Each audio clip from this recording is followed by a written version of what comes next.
You already know why you're here. We're going to talk about all things mindful self-care. So, gonna keep on moving. So what to expect over these next 30 minutes. So as Kelly mentioned, I am a trauma-focused sex therapist, which means I am very trauma-informed and very sex positive, which means I like telling people what to expect so that there are no surprises and people can be prepared. I also know that I'm a very action-oriented presenter. So like, please, please, please use the chat if you have any questions. Please slow me down. I'm also going to be teaching a skill today. So people, if you have available a writing utensil and paper, and or if you are on a computer in which you can currently access a writing or drawing program, you will be prepared for this presentation. Obviously, as we go forward, all these thoughts are my own. I don't take credit for any of the images that I am using. They are mostly stock photos or things I found on this niche website called Google.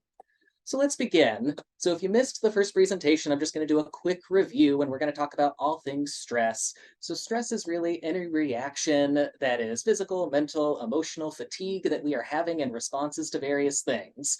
We've all got bills to pay. We've all got things we got to do for work.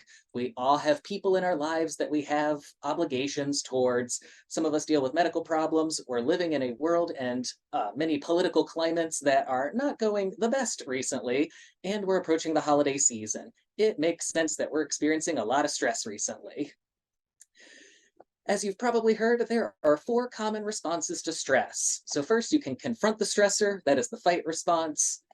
You can avoid the stressor entirely, that's our flight response. You can be totally paralyzed and just unresponsive, that's our freeze response.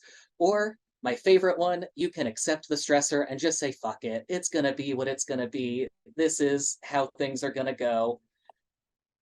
Stress as a function in our bodies does serve a purpose. It is meant to get us through things. It is meant to get us the energy that we need to get through things very quickly. We're supposed to experience stress sometimes so that our body can get excess surge of energy in certain places and we can go do certain things.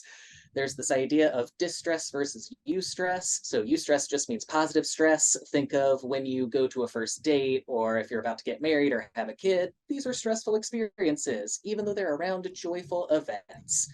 Distress is all about stress that we experience that is not serving its intended function. The problem with stress emerges when it occurs over a long period of time and is prolonged. We're in that stress response longer than we should be, and it's getting reinforced by various things. So maybe the thing that is causing the stress is something that we can't escape in our life. Maybe there are people in our lives who are reinforcing the stress in various ways, or maybe we are just doing that doom scrolling thing where we're just looking at how awful the world is currently because that is what clickbait wants us to pay attention to. So that leads to this sense of burnout. Burnout is, that feeling of wanting to give up, wanting to quit, wanting to just nope out of everything entirely. Oftentimes, burnout is associated with the work that we do, although it can apply to anything that's going on in our lives. And it's just this overwhelming sense of dissatisfaction. This leads us to procrastinate or avoid the things that we're supposed to be doing. Maybe when we do those things, we're having difficulty concentrating on them. When people try to hold us accountable, we might be irritable or have angry outbursts. I like talking about emotions and how we're all supposed to feel mad, sad, angry, scared, happy sometimes. But when we're experiencing a sense of burnout, we might feel really, really sad or really, really mad or really, really scared. We also might have physical symptoms going on in our body. So either, our digestive system is not working right, or we are having prolonged headaches, or we're just having this sense of tiredness, or this inability to sleep, or this feeling like we have to be looking over our shoulders at all times. And the thing I want to most emphasize with burnout is this idea of learned helplessness. So the first presentation talked about this a little bit, but really it's just this idea of feeling like there is no option or way to get out. So there were studies that were done back before we had all the ethics we have now on psychological studies, where basically they found that people will just give up if they feel there's no option. One of the things that often leads to is reliance on undesirable coping patterns. So maybe doing things that are helpful in the short term, but not the most helpful long term, or maybe even things that you don't want to be doing.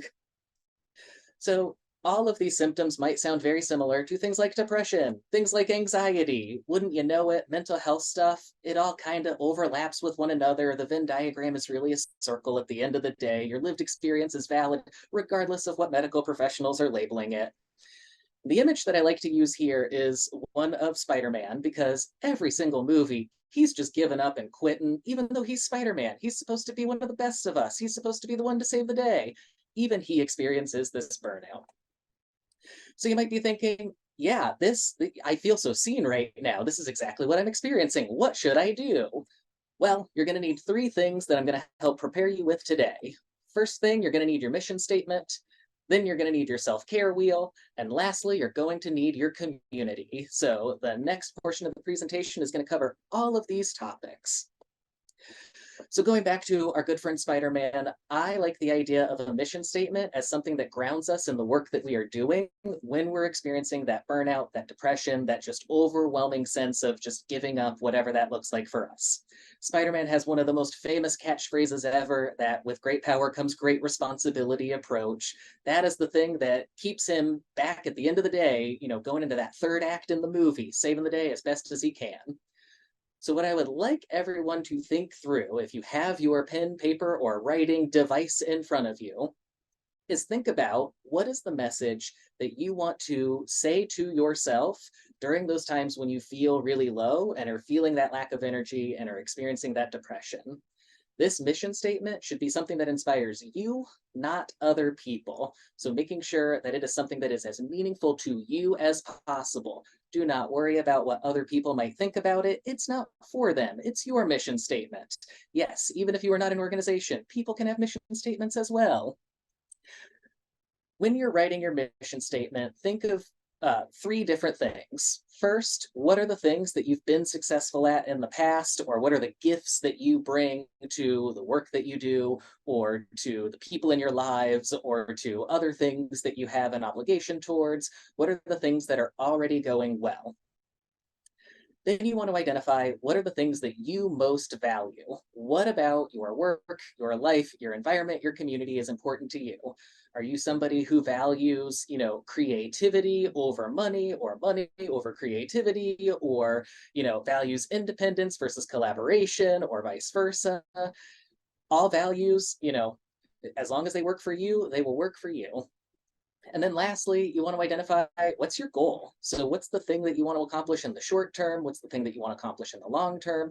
And how does it connect to what you are doing currently?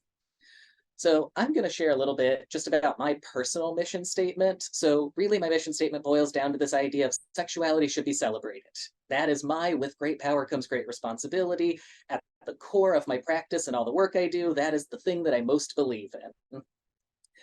Then from that, there's also this idea of, the things that I most value are people being able to express their sexuality in safe, consensual ways, whatever that means to them, whether that's through the way they want to identify, whether it's through the activities they want to do, whether it is through the, just any way they want to express it. I believe that people should have a right to do that. So in my therapy practice, I am in St. Louis, Missouri. It is a red state. It is not always the most inclusive or sex positive environment. I know that when sexuality gets weaponized, or when people experience sexual trauma, or sexuality is used against them in any way, I know that one of my missions is just to be one space in which people can feel valued, cared for, and respected. And so in those moments when I'm just feeling burnt out and like I can't do this work anymore, I come back to this philosophy, and, it really helps motivate me as much as possible to get me through to the next day. So now I want to talk about this idea of self-care. We've probably all heard about self-care in a variety of different ways. I'm not here to tell you that self-care is that taking a bubble bath or having that glass of wine at dinner. We're going to talk about it a little bit beyond that scope.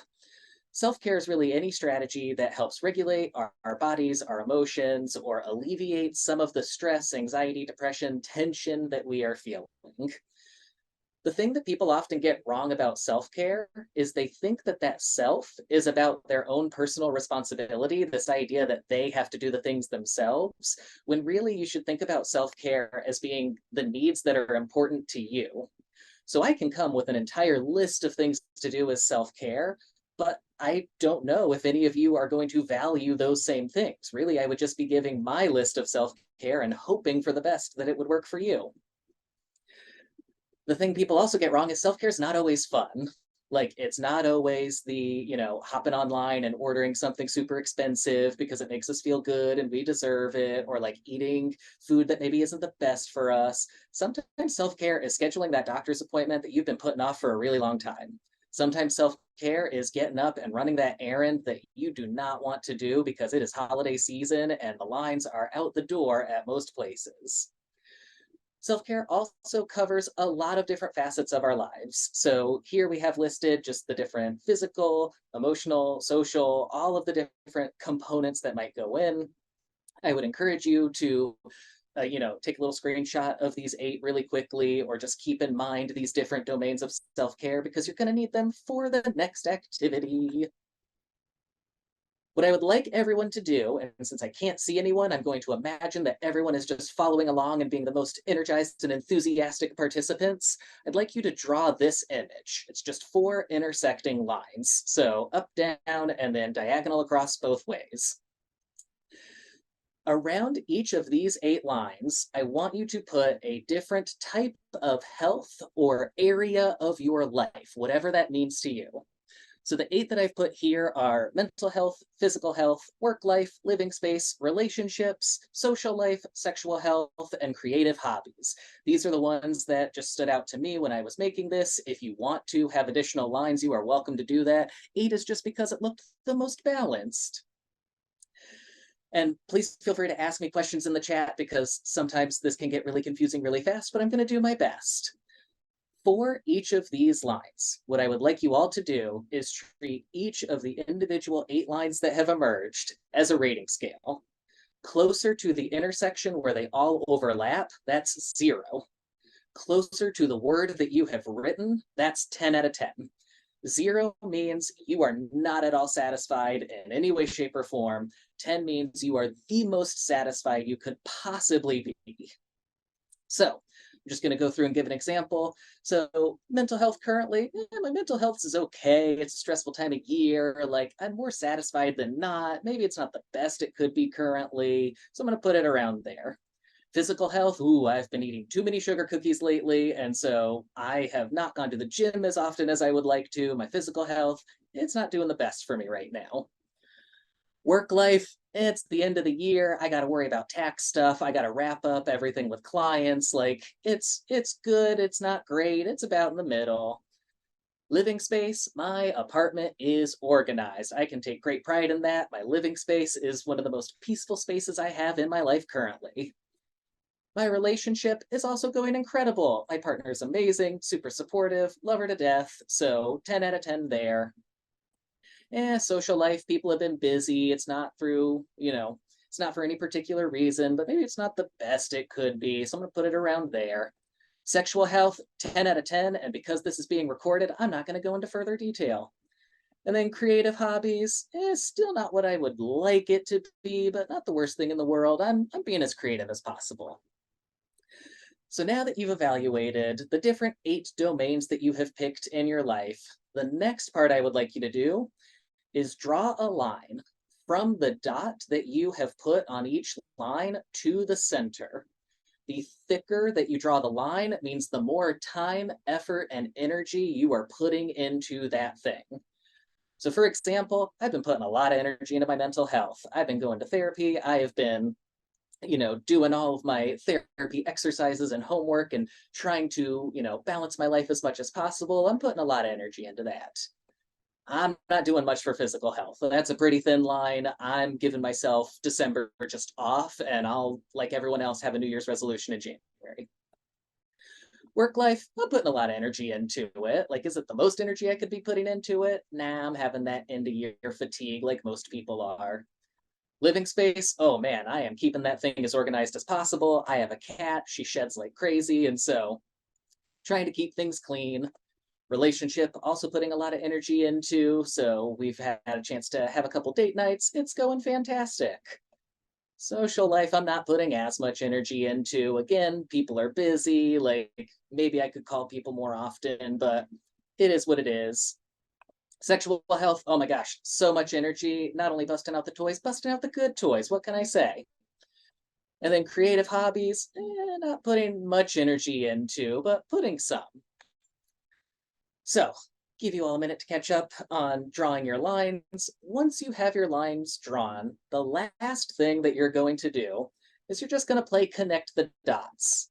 You're going to draw a line connecting all of the dots to one another. So, at the end, yours should look something like this, although the shape is probably going to be different because you're probably evaluating things different from how I evaluated them.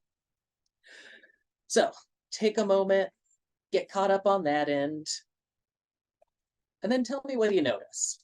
As you look at what you just drew, what are the things that are really catching your eye? Where are you noticing the time and energy go into? Where are you noticing your satisfaction is? And then what I want you to do next is think of what you just drew as a literal wheel that is the thing that is helping you move throughout your life. So imagine you are just on this unicycle that is helping you get through your lived experience, whatever that looks like for you. And this is the shape of the wheel currently. Yeah, maybe you're going to get far. Maybe it's a little tiny wheel, so it doesn't have a lot of power. Maybe your wheel is perfect and it's going great. Maybe the energy is causing the calibration on your wheel to be kind of wonky. Maybe there's just a huge dip in your wheel somewhere. And so, if that is your literal wheel, you need to fix the wheel. You have to do some sort of intervention to get that wheel as round and as calibrated and as balanced. Can you tell I'm not a mechanic? I don't know if calibrated is even the right word, but you have to do something to make sure that that wheel can propel you forward. So, going back to this wheel that I drew, let's look at this. Well, first thing that I notice is enticing option. I can lean into sexual health as a form of self-care, and it might be something that is really helping me. But often what we do when we're practicing self-care is we're going to the things that are already bringing us joy and getting diminishing returns from it. Sometimes self-care looks like putting energy into things that have been neglected or ignored for a long period of time, whether intentionally or not, because we're already, you might be fully satisfied in the thing that is your form of self-care. Yes, it's helpful, but does it help the wheel as much as it could?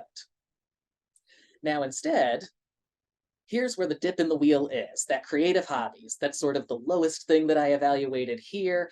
Yeah, work's been busy. I've been stressed out. There hasn't been much time to do things creatively, but like I have creative things that I like to do. I like to write erotica. I like to play D&D. Like these are the things that help fill my creative energy and outlet.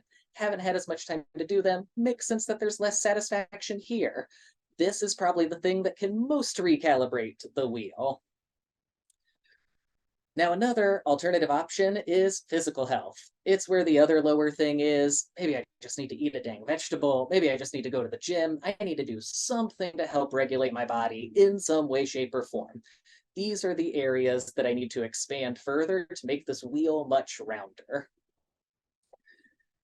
And then also thinking through, where am I putting the energy? Like, is my wheel balanced in the way that it should be? You only have so much energy that you can put into the day. You only have so much time that you have to do things. If you're putting a lot of time into one thing, and maybe it's the thing where you're not experiencing a lot of satisfaction currently, maybe you just need to accept that temporarily and put that energy elsewhere to see what else might shift.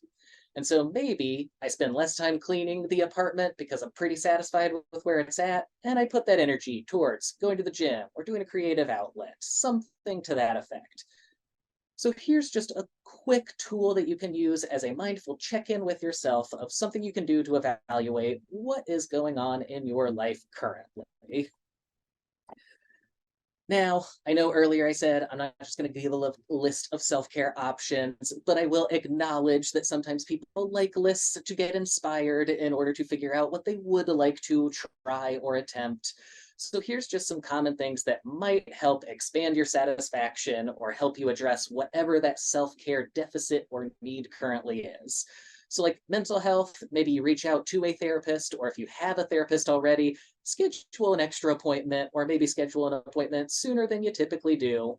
Things like journaling, things like meditation, the sort of typical mental health things that we think of. Physical health, diet and exercise are the big things that people do, but also, like I mentioned earlier, scheduling that doctor's appointment or whatever medical appointment you might need, making sure that you're taking your medication if you're prescribed medication, just doing something that's going to be body centric. Work life, maybe you just need to take a week off, have that vacation. Maybe you just need to sit down and reevaluate your finances, figure out, is your spending habit looking like how you want it to look? Do you have extra income that maybe can help you, lean into something fun? Can you find a new creative outlet or opportunity at work? Maybe you just network with colleagues and say, hey, let's go grab coffee, let's catch up, let's maybe do something creatively together.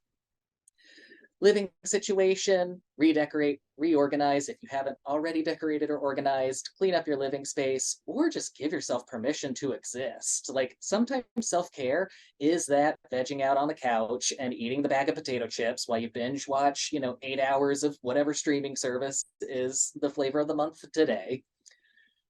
Relationships, talk to your partner and ask them for support, or talk to your partner about that difficult thing both of you have been avoiding and it's causing a lot of tension in your relationship, and maybe you just need to get it over with and rip that band-aid off. Maybe have a date night, reconnect with your partner. Social life, hang out with friends, call friends, make a new friend if possible, like just figuring out some social activity to do with other people. Sexual health can look a variety of different ways: masturbation, partnered sex, different medical care for whatever sexual health needs that you might have. Or sexual health self care might be abstaining from sex for a while, just giving your brain and body a break from sexual activity. And then creative, really anything that ends in ing, knitting, painting, drawing, writing, whatever it might be for you. So here's just a quick list of options. I'm going to invite people in the chat to propose some alternative strategies. Maybe we can work together and figure out different things to do, which leads me into community care. So the third thing that I wanted to talk about today for this presentation: self-care does have the reputation of being that very individualized thing, and I do think there is some accountability that we have internally to ourselves to take care of ourselves, but we also owe it to other people as well to help take care of them, the same way that they owe it to take care of us as well. So I always encourage clients, friends, students that I work with, identify some accountability partner, whether this is a close friend, whether this is a family member, whether it's a colleague, whether it's your therapist, whether it is your literal romantic or sexual partner. Finding somebody who can help you stay accountable to doing the things that you might need to do. This might look like sharing your wheel with them and saying, hey, my wheel's not looking great right now. And so maybe you can help me reevaluate, or not reevaluate, maybe you can help me recalibrate and do something else, to help me in this particular area. Learning to ask for support when and where needed might look like going to your friend and saying, you know what, I'm feeling just a lack of creativity lately. Can I bounce some ideas off of you? Or saying things like, I have zero motivation to go do this thing. Can you force me to do it? Can you nag me until I finally go to the gym? Or it might look like saying, I really need you to not do anything right now and maybe just leave me alone. Like maybe give me some space, give me some time to recharge my social battery. Maybe just sit there and listen and don't give a comment. We're really quick to problem solve. We're not as quick to listen. And then I like this last piece about supporting them as well. We have these funny little things in our brains called mirror neurons, which means we pick up on the emotions of other people. If the people in our lives are really depressed and sad and anxious, we're going to pick up on that energy and we're going to mirror that. But if the people in our lives are experiencing joy, satisfaction, excitement, our brains pick up on that too. And so if we help them, they can help us, and we're feeding off of each other, and it's delightful. And then the last thing when it comes to community care is just learning to set boundaries. It's okay to tell people no sometimes. Like it is okay to say, you know what, I just do not have the capacity right now. You got to recognize what your limits are and learn how to communicate directly and assertively what those limits are. The other thing that I encourage clients and friends of mine to do is protecting time and spaces. we have so many things that are on our calendars of different obligations that we have. So maybe we have, you know, the different like work obligations where it's like we have to be here from a certain time. We don't do that for our self-care time. So I will literally have clients block off in their calendars, here's when I'm going to go do this thing that is completely self-care. Even if it's like sleep, it's like, great, you're going to block off taking a nap and you're going to protect that the same way you would protect that work obligation or that obligation to that other person. It's also important to remind yourself boundaries aren't selfish. We all need them. We all have them. Like, even if we're not recognizing it, we all have them in different ways. And then the last thing that I would like to talk to everyone about is just this idea of accepting, before accepting a responsibility, give yourself like a 24-hour window or some time frame that feels appropriate and ask yourself, do I have the capacity to take this on right now? If the answer is no, that is okay. If the answer is yes, ask yourself, how am I sure I have the capacity? Because another thing, important thing to remember is just this idea of compassion fatigue. It gets really exhausting taking care of other people sometimes, or even just meeting their needs in some way, shape, or form. And like we can get burnt out pretty easily. So we got to take care of ourselves before we can help take care of others. And so by doing that and working collaboratively with one another, we can all feel better in the long run. So to summarize, things that you can do as forms of self-care: one, create a mission statement to help motivate you in times of stress and depression and remind you of your dedication to work, responsibilities, and life. Use the self-care wheel regularly to see what areas of your life may need the most attention and respond accordingly, and then communicate your needs or boundaries with other people to help increase the amount of support you have. That was a lot to cover in 30 minutes. I am surprisingly good on time, so any questions, comments, concerns people have, feel free to reach out to me. Here's my email address. I love making new friends, and that's what I got. I need a drink of water.